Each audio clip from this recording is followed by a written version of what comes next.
My name is Barbara. Not yet. My name is Barbara Hodgdon, and what I'm planning to share with you this morning is the Christmas gift that my son and daughter will be opening in the next few days. It's a slideshow. I love photography, and it's combined my love of photography with my new interest in genealogy. So it's entitled A Bit of Family History Through Inherited Things. But I want to give you a little background on how I happened to even take this project on. About 8 years ago, I decided to pick up photography as a hobby. I knew nothing about photography. Went to City College, did a class, and then joined the local camera club. And we have a wonderful camera club here in town. And I've learned an awful lot through that club. Well, about 2 years ago, so I've enjoyed photography, but about 2 years ago, everything went up a notch. We had a competition that had a special assignment, and the special assignment was painting with light. Now, I'd done a little bit of painting with light, but I was really curious to see what other photographers were doing.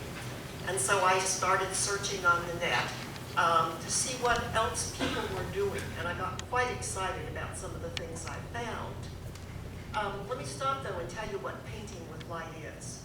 Painting with light is a photograph that is taken in total darkness, black, and it is lit, the subject is lit with a moving light source. So it could be a flashlight, it could be a string of Christmas tree lights, it could be a sparkler. But the key points of painting with light is that it's taken in darkness and the light source is moving.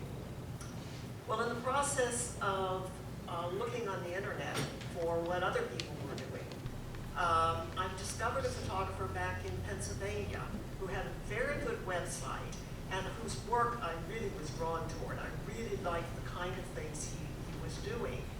So he had tutorials, he had a blog, and I began to follow him. And he calls his kind of painting with light sculpting with light. So I want to just give you an idea of how these pictures in this slideshow were taken. Can we have the lights down? Not just yet. When we get to the video, we'll turn them off. All right.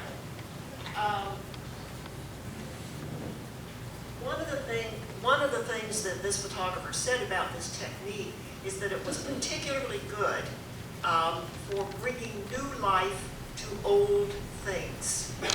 And much of the photography he did involved tools, old machines, and things of that sort. And it really, in my opinion, brought new life to those things. So I started looking. I'm married to a man who has a workshop in the garage with lots of tools, including a lot of inherited tools. This was one of the first things I tried to paint using this technique. It was my husband David's here on the corner. It was his father's wood plane, and he used it back in his younger days. He used to make bows and arrows, and this was one of the tools he used with that. So anyway, I began to explore how to do this technique. The tools for this sculpting with light are a LED flashlight and then a little device made out of PCV pipe. Now this, I think, was invented by this photographer back in Pennsylvania, but he had enough information out there. I figured out I could make one out of PCV pipe. So these are 3 little sections of PCV pipe that make this angle, and that is in the process of shooting the flashlight down this angle, it softens. So what comes out the end of here is a very soft light. And that's what the key is to this photography. So you can see the light. Okay. I guess we can pull the lights out now. This might show up a little better, and I can talk in the dark.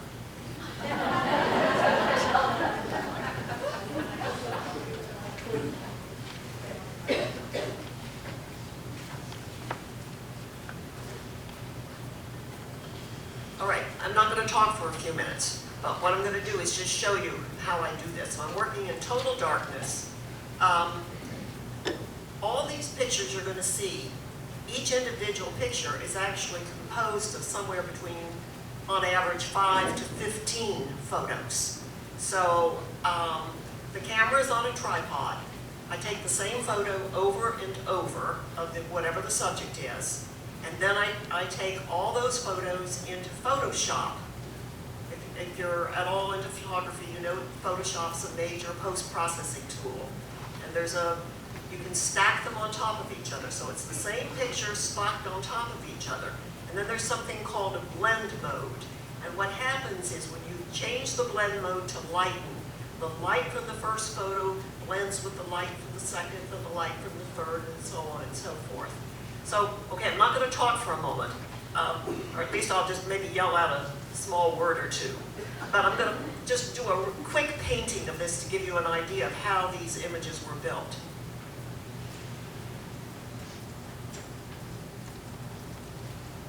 Photo 1. Photo 2. Photo 3. Photo 4, and so forth. You get the idea? Yeah. Okay, we don't need to take that any further. Well, anyway, this turned out pretty good, and I was happy with it. So then I, looked for more tools, more old tools, and I was happy with the way it was going. Then I thought, what else have we got that's old? Well, I knew there was a box out in my garage that had my mother's old doll collection in it. Why don't I see if I can paint some of the old dolls and see what I can get there? And then that got me kind of on a roll. Inherited things. They're old, right? Things we have from our ancestors are old. So then I began poking around in the garage and looking for things that I knew we had, but also discovering things that I didn't know we had. So it's been a fun journey looking for inherited things. In the Camera Club, in the month of November, we have something that I guess is similar to this program. It's called Member Showcase, and it's non-competitive, and the photographers are invited to share whatever they've been working on in the last year. And I love to do this because I love to make slideshows. So I've done things in years past. One year I focused on mailboxes. You'd be amazed at the creativity in mailboxes once you start looking for them. Many of them I've driven past and never seen until I focused on mailboxes. Another year I did shadows. So I was simply taking pictures of shadows. Another year I was looking for the shapes of the alphabet in natural shapes of the alphabet in nature. So I like a theme. And so it occurred to me that it would be fun this year to do a program for this member showcase on inherited things, which I did. But in the process of putting that program together, it occurred to me, because now I've joined the Geology Society, and I'm beginning to appreciate the importance of stories. And it occurred to me that that program that I did for the Camera Club would be much more interesting if I combined it with some information about the ancestor that it came from. So that's what this is. It takes the image of the inherited thing, puts a little more information with it. Who did it come from, and what is it? Because sometimes you wouldn't know what it was. I mean, it's not obvious. My thought now is, you can't tell a whole story in slideshow. There's too many words. So now I'm thinking that my next project is going to be to take the same photography and do a book. So one page would have the image, the photography, and the other page would have the picture of the ancestor, the relationship, and maybe a little story that is kind of centered around the object to the extent that I know it. Not the whole life of the person necessarily, but a little vignette about that part of their life as it pertains to the object. So I think that maybe gives you a little bit of background, and let me see if I can get technology to be with me today. I hope I've got the sound level right. If I don't have, we'll probably have to just start the thing over. So if it's not loud enough or if it's too loud, let me know really early. And I'll make an adjustment and then we'll have to start at the beginning again. All right, keep your fingers crossed.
Barbara, use the microphone, please. She was talking about seeing it in a book, and I was as well. But I was saying to get from here to there, got the photography pretty much, although I keep finding things that are not here. Found something just recently that's really interesting.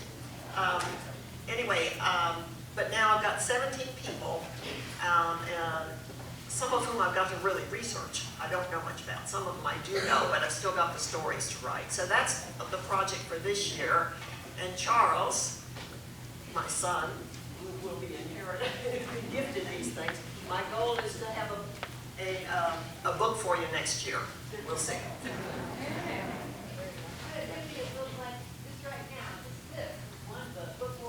Oh. But the interest comes, but really, it is the Genealogy Society. It's just my year here that has made me so keenly aware. Is the gold nugget is the story. You know, not just the dates and the structure of the family. It's the stories. So hopefully, I mean, I've got some of them, but I've got to get them down, and I've got to make sure I get the stories that David knows, because on his side of the family, his grandmother actually kind of brought him up. He lived with it, or she lived with his family, and so as a child he was inundated with stories. So we've got to get those. I've got to get those in print form.